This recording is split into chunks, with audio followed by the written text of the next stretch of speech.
2022 looks to be a much stronger year overall for game releases, so today, like every year, we're breaking it down in two parts. Here are 10 or so games releasing in the first half of 2022 that we're really looking forward to.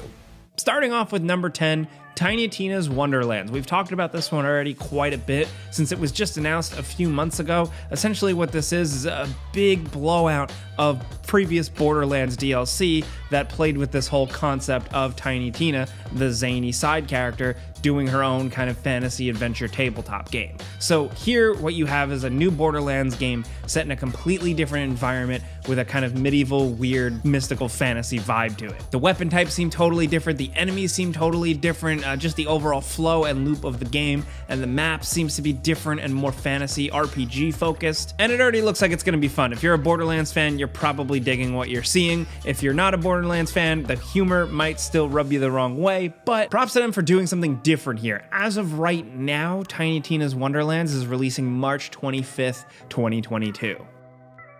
Next, over at number 9, we have Gran Turismo 7. Yes, Polyphony Digital is working on another one. It's been quite some time, they very much take their time, but it looks like Gran Turismo 7 is continuing the trend of just really upping all the stakes. More cars, crazier graphics, more options, more details overall, more fine-tuning, and we love to see it. Honestly, we're always excited when a PlayStation console gets graced with one of these really awesome games. These are, if you haven't played them, more hardcore simulation focused, so don't expect a lot of personality and fun and doing crazy jumps. No, this is like hardcore realism, real car stuff. So while there is a world for arcade racers, we have a blast with stuff like Forza Horizon and all that. The Gran Turismo series takes things a bit more seriously, so if you're a hardcore car enthusiast, hopefully you'll be happy with this one. So far, it's looked pretty good. As much as some of the updates sound like small things, it could just make for a really good, fun, gorgeous car game. And you know what? That's all we're really looking for. That's releasing, as of right now, March 4th, 2022.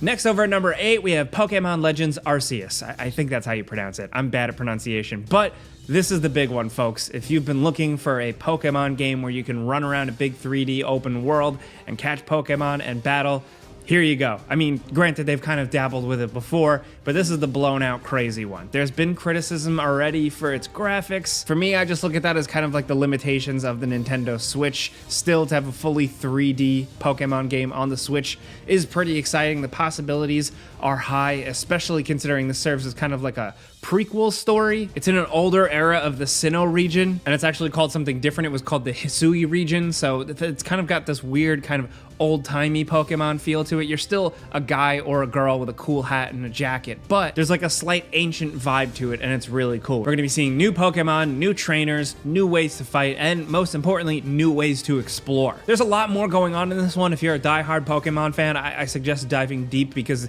some of the info we do have is pretty cool for how it shakes up the formula other than just it's 3D. But thankfully, we won't have to wait too long to really see how it is. As of right now, it's releasing January 28th, 2022.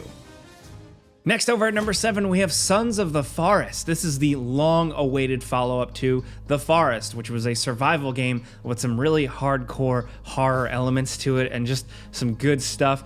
Sons of the Forest, interestingly enough, is hotly anticipated by Forest fans, but we don't know too much about it. It does look to be like a kind of new spin on what the original set up. You're once again stranded, you're using items, you're building shelter, and you're defending yourself from really creepy forest creatures. I actually like that they haven't shown off this game too much. I prefer the kind of less is more style, especially for a game where you might already be like, yeah, I'll check that out regardless. Because they've been so dark for so long and so quiet, I'm hoping that they took the money from the original game and really went hard here and are gonna give us something absolutely amazing. You know, that's of course just me armchair speculating, but there's some cool potential. And we'll find out if that release date holds because right now it's set for May 20th, 2022.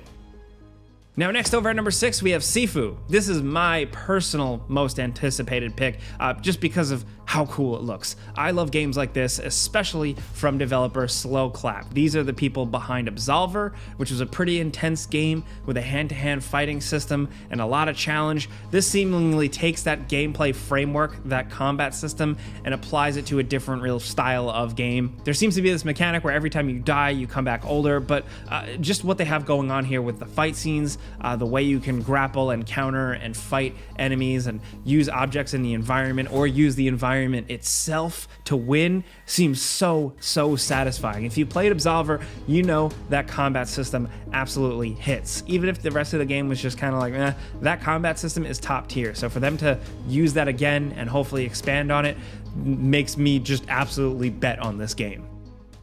Next, over at number 5, we have Forspoken, which is the Square Enix action-adventure RPG that obviously looks like a really gorgeous tech demo, but is starting to reveal itself as a full game. At the time of making this video, a bunch of new gameplay videos have dropped, and it seems interesting. It's still a bit too early to tell, but the concept of you just kind of being a regular girl thrust into this weird fantasy world and using these cool powers, it's kind of almost like Infamous, but like you're a mage casting magic, seems pretty cool. Not to mention the fact that like just the visual style, the dialogue, the music, the art direction, all of that seems to be top tier, big budget AAA stuff. We're just hoping that the actual meat of the game, the gameplay, the exploration, and that story can really live up to what on the surface looks pretty cool. Forspoken is releasing on PC and PS5 as of right now. The news reports that it is a 2-year PlayStation exclusive, and we'll be playing that May 24th, 2022. Next, over at number 4, we have Stalker 2: Heart of Chernobyl. Now, the Stalker series is an absolutely legendary PC series. It's what a lot of PC gamers think of immediately when you think of the early 2000s games, and just how it pioneered open world kind of survival horror resource management stuff in like a fun post-nuclear disaster world, and it seems like they're doing it again, but this time with a crazy budget and sick graphics. Recent videos with this thing running in Unreal Engine 5 look absolutely insane. We've seen little glimpses of gameplay with some combat versus human and mystical otherworldly things, including weapon attachments, using items. And if this is anything at all like the original Stalkers, it should make for a really tense experience. And now, thankfully, it has the graphics and really the mood and the atmosphere to really fill in the blanks and sell what made the original game so special. There's still time to play the originals if you never have, but we'll know for sure if this one is legit when we play it April 28th, 2022. Next, over at number 3, of course, you know we were going to mention it, Dying Light 2. After so many delays, it seems like they finally got it locked in. And, you know, the long story short, the reason why we're excited for Dying Light 2 is because we like the original game so much. Not only was it just a good old solid adventure open world game that kind of took the zombie formula and spun it on its head, but it was also supported with a ton of cool post-release content. And it was like the game gift that kept on giving. Now with Dying Light 2, it seems like it's taking that fun core gameplay framework with the parkour and the action and the violence and adding a lot more RPG and story elements to it. You making decisions on how to help out these micro-civilizations that have cropped up after the viral outbreak. It looks like it's very much trying to do ambitious things with your decisions, and who you help and what you do will actually change how these societies or these factions work. Not to mention the parkour moveset has also been upgraded, and there's only melee weapons. There's no emphasis on guns because we're so far past the original outbreak that things are kind of broken down now. We're pretty pumped. We've talked this one to death, and thankfully, hopefully, we'll finally be playing it February 4th, 2022. Now down to number 2, we have Horizon Forbidden West. Now this just looks like an absolute blowout compared to Horizon Zero Dawn. It looks like they're taking everything but making it bigger, better, and crazier. As you can see here, the combat and the action looks absolutely stunning. The amount of destruction to the enemies, the enemy types themselves, the speed of it all seems really cool. Not to mention the beauty of the world. It's Aloy on a new adventure, new regions, new cultures, and apparently more of an emphasis on questing and towns and RPG stuff that we love. Apparently NPCs are going to be much more interesting this time around. Me personally, I liked Horizon Zero Dawn quite a bit, but I didn't love it head over heels. This one seems like it's really going to take it to the next level. Thankfully, we won't have to wait too long either. It's releasing February 18th, 2022. Now, finally, at number 1, of course, it's Elden Ring. What more can you say about this long-anticipated game from Software, the people behind Demon's Souls, Dark Souls, Bloodborne, Sekiro? This is their next big thing, and it's very much taking the Soulsborne formula and framework and putting it in an open-world setting. And from what we've seen so far, it doesn't look like they're half-assing it. It doesn't just look like Dark Souls, but in an open world. The way they've talked about how they're designing the bosses and how the flow works from the open world into dungeons seems to be pretty creative and also freeform, giving you a lot of choice. There's a jump button now, which is insane and really changes things up. The summons look cool. Everything about this game looks cool. If you're a fan of these games, if you're a fan of From Software, there's really, I can't say anything. There's nothing that you don't already know, or there's nothing else to get you excited. You either know or you don't know. You're in or you're out. Fingers crossed there's no more delays on this one, and really every single other game in this list. But Elden Ring is releasing for all the major consoles on February 25th, 2022.